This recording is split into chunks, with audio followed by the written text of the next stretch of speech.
ঐশ্বরিক সুখ। মধ্যরাতের অন্ধকারে দেখি সারা আকাশে জ্বলজ্বল করছে নক্ষত্র। ঝাড় লণ্ঠনের মতো দেখি মহাবিশ্বের খোলা ছাদ ছায়াপথ। ওই যে সপ্তর্ষিমণ্ডল, অনামিকা, অরুন্ধতী, ওদের সঙ্গে আমার বহুদিনের সখ্যতা।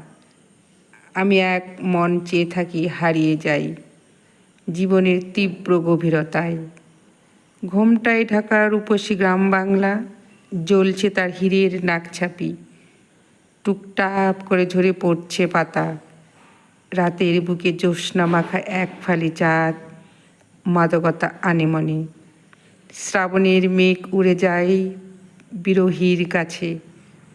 আকাশের নীলে জামদানি শাড়ি লাবণ্য উজাড় করে দেয়।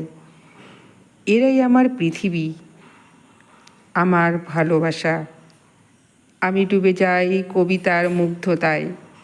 পূবা আকাশে আবিরের ছিটে, সূর্যাস্তের শেষ আলোয় পাখিদের ঘরে ফেরা, দূরে মাঠ ভরা কাশফুল রামধনুর শব্দ দেখায়, পৌঁছে দেয় স্বর্গের দরজায়। প্রেম এসে চুপি চুপি সামনে দাঁড়ায়, আমার হাতে জ্যোৎস্না ফোটা ফুল গন্ধ ছড়ায়। দূরে দেখি আমার রহস্যময় হাসিহীন শান্তি প্রেম। ফিকে হয়ে আসা অন্ধকারে ভেসে আসে বাউলের গান। মন পাখি তুই ঘর ছাড়া তুই ঘরে আয়। আমি অন্ধকারে দাঁড়িয়ে উপলব্ধি করি ঐশ্বরিক সুখ, উপলব্ধি করি ঈশ্বরকে।